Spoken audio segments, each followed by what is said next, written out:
بعثت نبوی صلی اللہ علیہ وآلہ وسلم سے چند سال پہلے کی بات ہے کہ جیسے ہی ذوالقعدہ کا چاند طلوع ہوا، جزیرہ نمائے عرب کے مختلف کوشوں سے عرب سانڈنی سواروں کا ایک طوفان امڈا پڑا جو ہر سال حج سے پہلے عکاظ کے میلے میں شرکت کے لیے آتے تھے۔ میلہ مختلف قبائل کے تماشائیوں سے کھچا کھچ بھرا ہوا تھا، جس میں مکہ والوں کی تعداد سب سے زیادہ تھی۔ بطحا کے میدان میں جہاں یہ میلہ لگتا تھا، عربوں نے اپنے خیمے گاڑ دیے تھے اور اس کا ایک حصہ تجارت کے لیے مخصوص کر دیا تھا۔ اس حصے میں تاجروں نے خیموں کے سامنے اپنی دکانیں آراستہ کی تھیں، جن میں حجازی مصنوعات بہت کم اور شام اور یمن کی وہ مصنوعات بکثرت تھیں جو مکہ اور اس کے قرب و جوار کے لوگ جاڑے اور گرمی کے سفروں میں لائے تھے۔ دکانوں پر مردوں اور عورتوں کا جمگٹا تھا جو اپنی اپنی پسند کی چیزیں خرید رہے تھے۔ عورتیں زیادہ تر کپڑے کی دکانوں پر تھیں، مختلف رنگ اور مختلف بناوٹ کے کپڑے اٹھاتیں، انہیں الٹ پلٹ کے دیکھتیں اور شام اور یمن کے بنے ہوئے ان نظر فریب کپڑوں میں سے جو کپڑا انہیں پسند آتا خرید لیتیں۔ ان میں اگر کوئی طرحدار حسینہ ہوتی تو وہ بے فکر نوجوان اور پختہ کار مردوں کو اپنی طرف کھینچ لیتی، جو بظاہر تو خریداری کے لیے آتے لیکن دراصل کپڑوں اور سامان سے زیادہ انہیں اس کافر ادا کے حسن و جمال سے آسودہ ہونے کا شوق بے چین کرتا۔ ان دکانوں کے قریب ہی عیش و نشاط کے اڈے تھے جہاں دن کو عموماً اور رات کو خصوصاً نوجوانوں کی بھیڑ سی لگی رہتی تھی۔ ان محفلوں میں عرب کی فتنہ فروش عورتیں بھی بے تکلف شریک ہوتی تھیں۔ رومانی اندھیروں میں بساطیں طرب بچھائی جاتی اور عرب کے من چلے جام و ساغر سے کھیلنے لگتے۔ نشے کی ترنگ کے ساتھ ساتھ زبان کی باغیں بھی ڈھیلی چھوڑ دی جاتی اور ہر طرف فقرہ بازی، چھیڑ چھاڑ اور دھینگا مشتی کا بازار گرم ہو جاتا، اور یہ سلسلہ اکثر و بیشتر ان لڑائیوں پہ جا کے ختم ہوتا جن کی آگ مدتوں سلگتی رہتی۔ ایک دن میلے میں ایک شاعر اپنا قصیدہ پڑھنے کھڑا ہوا۔ پہلے اس نے تشبیب سنائی، پھر فخریہ انداز میں اپنے اور اپنے قبیلے کی مدح اور توصیف کی، اور اس کے بعد اس قبیلے کی حجوں میں اشعار پڑھے جو گزشتہ سال اس کے قبیلے سے شکست کھا چکا تھا۔ شاعر کے چاروں طرف لوگوں کا ہجوم تھا۔ تشبیب پر سب نے داد دی، لیکن مفاخرت پر کچھ لوگوں نے خوشی سے تالیاں بجائیں اور کچھ ناک بھوں چڑھانے لگے، اور جب وہ اپنے حریف قبیلے کی مذمت پر آیا تو مواقف اور مخالف آوازیں تحسین اور نفریں کی چیخوں سے بدل گئیں اور تلواریں میان کے پردوں سے نکل آئیں۔ قصیدہ ختم ہونے کے بعد ایک کار آزمودہ بزرگ اٹھا اور بپھرے ہوئے نوجوانوں کو سمجھا بجھا کے ان کا جوش ٹھنڈا کیا۔ قصیدہ سننے والوں میں ایک نوجوان بھی تھا، 20 سال سے کچھ زیادہ، مضبوط کثرتی جسم، بالا بلند اتنا کہ مجمع میں سب سے نمایاں اور رنگ میدہ اور شہاب۔ شاعر قصیدہ پڑھ رہا تھا اور وہ جھوم رہا تھا، گویا سخن فہمی کا بہت ہی پاکیزہ اور بلند مذاق رکھتا ہے۔ لوگوں کی چیخ و پکار میں اس نے کوئی حصہ نہ لیا، اس لیے کہ اسے شاعر اور اس کے قبیلے کی مفاخرت سے کوئی غرض نہ تھی، نہ اس کے حریف قبیلے کی مذمت سے کوئی واسطہ تھا۔ وہ نہ اس قبیلے سے تعلق رکھتا تھا نہ اس قبیلے سے، بلکہ شاید وہ دونوں قبیلے اس کے وطن سے کوسوں دور تھے۔ اسے اگر دلچسپی تھی تو ان اشعار سے جو وہ سن رہا تھا۔ شاعر نے جب اپنا قصیدہ ختم کیا تو اس عقل مند بزرگ نے مجمع کو آشتی اور سلامتی کی تلقین کی تو وہ بھی چپ چاپ بیٹھا رہا۔ ہنگامہ فرو ہونے کے بعد جب وہ اٹھا اور اپنے دوستوں کے ساتھ وہاں سے چل پڑا، اور اس قدر تیز گام تھا کہ ساتھ چلنے والے ہانپتے جا رہے تھے۔ انہوں نے اسے باتوں میں لگانا چاہا کہ شاید اسی طرح اس کی رفتار کچھ سست ہو جائے، لیکن یہ کوشش بھی اکارت گئی۔ بات یہ تھی کہ بلند قامتی کی وجہ سے اس کا قدم ہی لمبا پڑتا تھا اور آہستہ چل ہی نہیں سکتا تھا۔ ہوتے ہوتے باتوں میں شدت اور کرختگی پیدا ہو گئی۔ نوجوان چلتے چلتے ٹھہر گیا، اس کی آنکھیں سرخ ہو گئیں اور غیظ و غضب کے آثار اس کے چہرے سے جھلکنے لگے۔ ایک گہرا سانس لے کر اس نے اپنی مونچھوں پر تاؤ دیا اور کہا، تم مجھے اس چھوکرے سے ڈراتے ہو؟ میں خطاب کا بیٹا نہیں، اگر ہاتھ ملتے ہی اسے زمین پر نہ دے ماروں۔ یہ کہہ کر وہ پہلے سے بھی زیادہ تیز چلنے لگا۔ اب اس کے ساتھی چل نہیں رہے تھے، دوڑ رہے تھے۔ یہ ٹولی اکھاڑے میں پہنچی جہاں بہت سے تنومند اور قوی بازو نوجوان تھے۔ اس وقت ایک جوڑ چھوٹی ہوئی تھی اور ایک پہلوان دوسرے پہلوان کو پچھاڑ کے اس کے سینے پر چڑھا بیٹھا تھا۔ عمر ابن خطاب کو اپنی طرف آتے دیکھ کے لوگوں نے رستہ چھوڑ دیا اور کشتی لڑنے والے بھی الگ الگ ہو کے تماشائیوں کے ساتھ کھڑے ہو گئے۔ انہیں یقین تھا کہ عمر تماشا دیکھنے نہیں، کشتی لڑنے آیا ہے۔ عمر نے حاضرین پر نگاہ دوڑائی۔ اس کے چہرے پر ابھی تک غصے کے آثار تھے۔ اس نوجوان پر نظر پڑتے ہی جس کے متعلق رستے میں باتیں ہو رہی تھیں، عمر نے اسے مقابلے کی دعوت دی۔ نوجوان مسکراتا ہوا آگے بڑھا اور مجمع کے وسط میں کھڑا ہو گیا۔ اسے اپنے اوپر اعتماد اور اپنی جسمانی طاقت پر بھروسہ تھا۔ اس سے پہلے اس نے عمر سے کشتی نہیں لڑی تھی۔ وہ اپنے قبیلے کے ساتھ پہلی بار عکاظ کے میلے میں آیا تھا، لیکن جب سے آیا تھا ہر مقابلے میں کامیاب ہو رہا تھا۔ وہ قامت و جسامت میں بھی عمر کے قریب قریب ہی تھا۔ عمر آگے بڑھے اور دونوں میں کشتی شروع ہو گئی۔ بدوی نوجوان کی پھرتی اور داؤ پیچ دیکھ کر خلقت کا ازدحام ہونے لگا اور اتنے تماشائی جمع ہو گئے کہ اس سے پہلے کبھی نہ ہوئے تھے۔ آس پاس کی لڑکیاں بھی اس جوڑ کا نام سن کے آ گئیں۔ انہیں بڑی بے صبری سے کشتی کے فیصلے کا انتظار تھا، اس لیے کہ اور لوگوں کی طرح وہ بھی جانتی تھیں کہ گزشتہ مقابلوں میں ابن خطاب کو کبھی ناکامی کا منہ نہیں دیکھنا پڑا۔ لیکن جب سے یہ بدوی نوجوان آیا تھا، برابر اپنے حریفوں کو پچھاڑ رہا تھا اور لوگوں کے دل میں یہ خیال آنے لگا تھا کہ شاید یہ عمر کو بھی پچھاڑ دے گا۔ چنانچہ اس سلسلے میں بہت سی شرطیں بدی جا چکی تھیں۔ جب عمر ابن الخطاب نے اپنے حریف کو کشتی لڑنے کی دعوت دی تو یہ خبر بجلی کی سی تیزی سے سارے میلے میں پھیل گئی اور لوگ اپنے کام کا چھوڑ چھاڑ کے آ گئے۔ ابتداً عمر نے اپنے حریف کو زور آزمائی کرنے دی اور خود صرف اپنا بچاؤ کرتے رہے، لیکن جب دیکھا کہ اس کا سانس پھول گیا ہے تو ایک دم جھپٹ کے اس کے کندھوں پر سوار ہو گئے اور دیکھتے ہی دیکھتے اسے زمین پر چاروں شانے چت گرا دیا۔ فضا آفرین و مرحبا کے نعروں سے گونج اٹھی اور مجمع میں عمر کی پہلوانی کے پچھلے کمالات دہرائے جانے لگے۔ لڑکیاں اور عورتیں بھی اس نجیب الطرفین قریشی کو تعریف و توصیف میں مردوں سے پیچھے نہیں تھیں۔ تھوڑی دیر بعد سورج آہستہ آہستہ ڈھلنے لگا۔ تماشائی اپنی اپنی راہ چلے گئے اور عمر اپنے دوستوں کے حلقے میں میلے کا چکر کاٹنے لگے۔ دوست ان کی طاقت کے گن گا رہے تھے اور جواب میں صرف ایک مسکراہٹ کے امیدوار تھے، جس سے نوازا جانا گویا ان کی تقدیر میں تھا ہی نہیں، جو برسوں کی برسات میں کبھی عمر کے لبوں پر نمودار ہوا کرتی تھی۔ پاس سے گزرنے والے اسے بڑے اہتمام سے دیکھ رہے تھے۔ ان کی نگاہیں اس کے دوستوں سے بھی زیادہ فخر و حیرت کا اظہار کر رہی تھیں۔ رات کی تاریکیاں گہری ہو گئیں۔ عمر اپنے دوستوں کے ساتھ عکاظ کی ایک سمت چلے گئے، جہاں عیش و طرب کی محفلیں سجی ہوئی تھیں، اور اس محفل کی پشت پر صحرا افق کی لامتناہی وسعتوں میں کھو گیا تھا۔ عمر اپنے بہت سے جاننے والوں کو سلام کرتے اور ان کا عقیدت مندانہ جواب لیتے صحرا کی جانب محفل کے ایک گوشے میں بیٹھ گئے۔ حاضرین نے ان کی تعریف کے پل باندھنا شروع کر دیے۔ تھوڑی ہی دیر بعد شراب کا دور چل پڑا۔ عمر ان سب مے نوشوں کا سردار تھا۔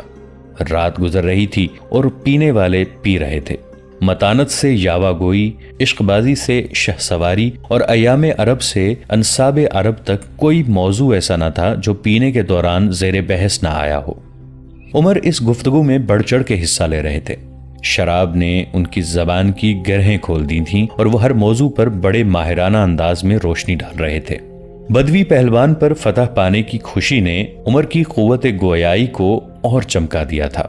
باتوں باتوں میں کسی دوست نے ایک شہ سوار کا ذکر چھیڑ دیا جو آج دوپہر سے پہلے اسے نظر نہ آیا اور جس کے گھوڑے کے سم زمین کا سینہ چاک کر دیتے تھے۔ عمر نے جھلا کے کہا، لات اور عزا کی قسم، اس کی شاہ سواری پر اظہار حیرت کر کے تم نے مجھے بہت تکلیف پہنچائی ہے۔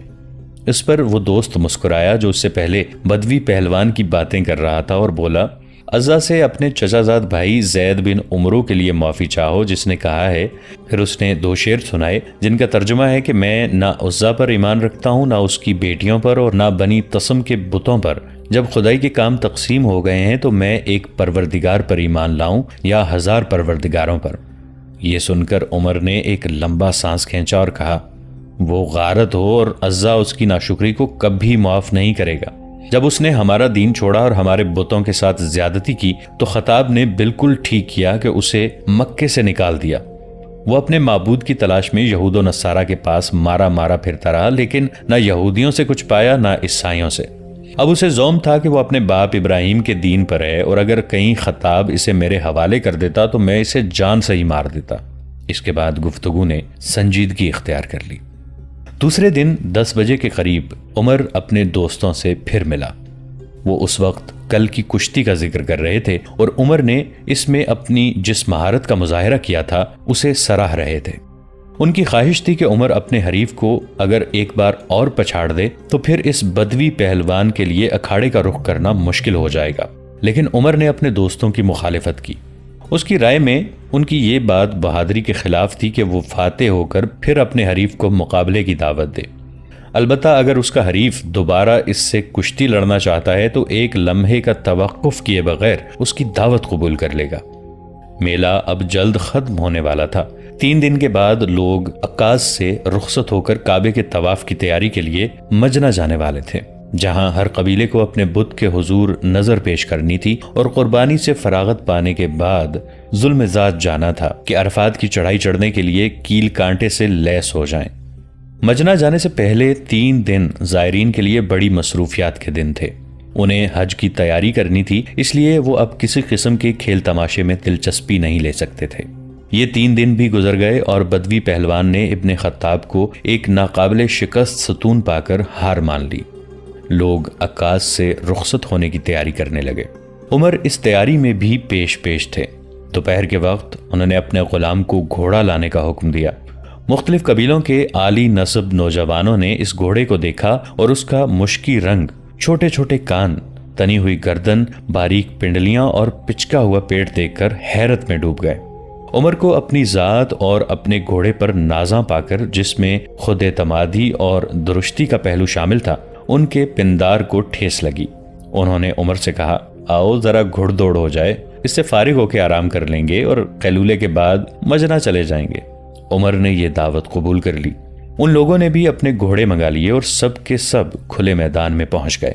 اس جگہ کا انتخاب کر کے جہاں سے دوڑ شروع ہونے والی تھی، وہ اپنے اپنے گھوڑوں پر سوار ہو گئے اور ثالث کا اشارہ پاتے ہی گھوڑے چھوڑ دیے۔ عمر اور ان کا گھوڑا ایسا معلوم ہوتا تھا کہ ایک ٹکڑا ہے، جس کے متعلق دیکھنے والا یہ تمیز نہیں کر سکتا تھا کہ وہ زمین میں دھسا جا رہا ہے یا فضا میں پرواز کر رہا ہے۔ آج گھڑ دوڑ میں جو کامیابی عمر نے حاصل کی تھی، اس پر لوگوں کی حیرت و مسرت سے کسی طرح کم نہ تھی جو انہیں کل اس کے کشتی جیتنے پر ہوئی تھی۔ لوگ عکاظ سے مجنہ اور وہاں سے ذوالمجاز پہنچے، جہاں انہوں نے اپنے اپنے بتوں پر نظریں چڑھائیں اور اس کے بعد ہر قبیلہ جزیرہ نمائے عرب کی مختلف سمتوں میں اپنے اپنے مستقر کی طرف روانہ ہو گیا۔ سال ختم ہونے پر عکاظ کا میلہ پھر آیا۔ عمر اس میلے میں بھی اسی آن بان سے شریک ہوئے اور یہ سلسلہ کئی سال تک بدستور چلتا رہا۔ ایک سال عمر اپنے معمول کے مطابق میلے کے شروع میں عکاظ نہ پہنچ سکے۔ لوگ انہیں ڈھونڈنے اور ایک دوسرے سے ان کے میلے میں شریک نہ ہونے کا سبب پوچھ رہے تھے۔ انہیں زیادہ بے چینی اس بات کی تھی کہ عمر نے تجارت شروع کر دی تھی اور اس جیسے ممتاز تاجر کے لیے یہ کیسے ممکن تھا کہ وہ عرب کے اس سب سے بڑے میلے اور سب سے بڑی سالانہ نمائش سے غیر حاضر رہے۔ لیکن انہیں بہت جلد معلوم ہو گیا کہ انہیں ایک ذمہ داری سونپ دی گئی ہے جو اس سے پہلے قبیلہ عدی بن کعب میں اس کے بزرگوں کو سونپی جاتی رہی ہے۔ بات یہ تھی کہ جب کبھی قریش اور دوسرے قبائل عرب کے درمیان کوئی اختلاف پیدا ہو جاتا تو ثالثی کے فرائض عمر کا قبیلہ انجام دیتا تھا۔ چنانچہ اب کہ یہ ذمہ داری عمر کے سر تھی۔ قریش کے کسی قبیلے اور بنی ثقیف میں سے کسی اہم مسئلے پر چل گئی تھی اور اس جھگڑے کا تصفیہ عمر کو کرنا تھا۔ لوگوں کی خوشی کی کوئی انتہا نہ رہی جب انہیں یہ معلوم ہوا کہ عمر نے اپنے فرائض بآحسن پورے کر لیے ہیں اور اب وہ میلے کے باقی دن ان کے ساتھ گزارنے کے لیے اپنے مشکی گھوڑے پر سوار ہو کر عکاظ آ پہنچے ہیں۔ آتے ہی وہ تجارت میں مصروف ہو گئے، لیکن اس مصروفیت نے انہیں دوسرے مشاغل سے باز نہ رکھا، نہ بلا نوشی اور نظر بازی کی اس شہرت میں ہی کوئی کمی آنے دی جو عمر کو اپنے حلقہ احباب میں حاصل تھی۔ اس سال کے بعد رسول اللہ صلی اللہ علیہ وآلہ وسلم مبعوث ہوئے اور آپ صلی اللہ علیہ وآلہ وسلم نے اپنی رسالت کی تبلیغ شروع کر دی۔ عمر اپنی جوانی اور جوان مردی کے غرور میں آپ صلی اللہ علیہ وآلہ وسلم سے برسر عناد رہا۔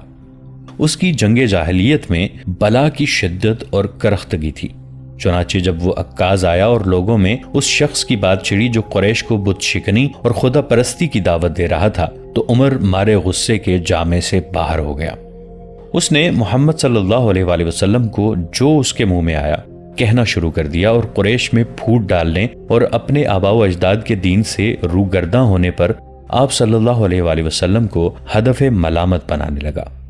محمد صلی اللہ علیہ وآلہ وسلم نے اپنی قوم کے عقائد و عبادات کے خلاف جو انقلابی پیغام دیا تھا، اس پر وہ اتنا غضبناک تھا کہ اگر بنو ہاشم مانے نہ ہوتے تو آپ صلی اللہ علیہ وآلہ وسلم کو قتل کی دھمکی دینے سے بھی نہ چوکتا، اور اس قتل سے جو خونریزی برپا ہوتی اس کی مثال مکہ کی تاریخ میں کہیں ڈھونڈنے سے نہ ملتی۔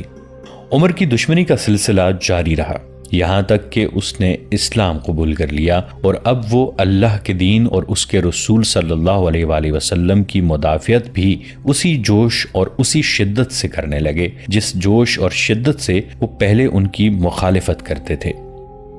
یہ ہے عمر ابن خطاب رضی اللہ عنہ کے شباب کی تصویر۔ آپ اسلامی تاریخ کی قدیم اور جدید کتابیں جتنے غور سے پڑھتے جائیں گے، یہ تصویر اپنے تمام تر خطوط کے ساتھ اتنی ہی نمایاں ہوتی جائے گی۔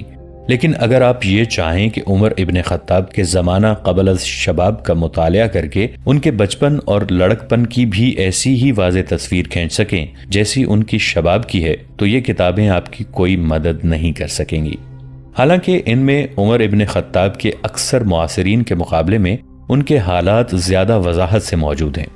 وہ قبیلہ عدی بن کعب سے تعلق رکھتے تھے، جو قریش کا عدنانی قبیلہ تھا، جس کی شرافت اور بزرگی نے اسے ان سربر آوردہ قبائل میں شامل کر دیا تھا جن میں ہاشم، امیہ، تیم اور مخزوم سب سے زیادہ ممتاز سمجھے جاتے تھے۔ لیکن بنو عدی کو اسلام سے پہلے مکہ میں وہ مرتبہ حاصل نہ تھا جس مرتبے پر بنو ہاشم اور بنو امیہ فائز تھے۔ ان کے پاس مکہ کا کوئی مذہبی یا سیاسی منصب نہیں تھا، اور نہ مال و دولت میں وہ ان قبائل کے برابر تھے۔ البتہ شرف و عظمت میں وہ قبیلہ بنی عبد شمس کے حریف تھے اور اس کے مرتبے کو پہنچنا چاہتے تھے۔ ان دونوں قبیلوں کی یہ کشمکش اور منافست سالہ سال جاری رہی، یہاں تک کہ حضرت عمر رضی اللہ عنہ کے والد خطاب بن نفیل کے زمانے میں بنو عدی اپنے صفا کے مکانوں کو چھوڑ کر قبیلہ بنو سہم کے جوار میں پناہ لینے پر مجبور ہو گئے۔ پھر بھی حضرت عمر رضی اللہ عنہ کے بزرگ اپنا تحفظ کرتے رہے، اس لیے کہ قلیل التعداد اور بڑے بڑے قبائل کے مقابلے میں کمزور ہونے کے باوجود وہ علم و حکمت اور دور اندیشی میں اپنا ایک خاص درجہ رکھتے تھے۔ ان کے علم اور حکمت نے انہیں سفارت اور فیصلہ منافرہ کے عام عہدے عطا کیے تھے۔ چنانچہ قریش اور دوسرے قبائل کے درمیان جب کوئی نزاع پیدا ہوتا تو وہ قریش کی نمائندگی کرتے اور جھگڑوں میں ان کا فیصلہ تسلیم کیا جاتا۔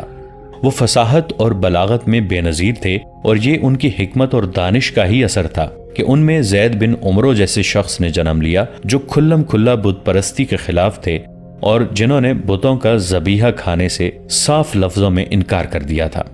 پھر ان میں حضرت عمر بن خطاب رضی اللہ عنہ پیدا ہوئے، اور جس قبیلے میں حضرت عمر رضی اللہ عنہ جیسی شخصیت پیدا ہو اسے اپنے فخر و امتیاز کے لیے کسی سہارے کی مطلقاً ضرورت نہیں۔ یہ ہے حضرت عمر رضی اللہ عنہ کا قبیلہ، اور یہ ہے ان کے باپ کا سلسلہ نسب۔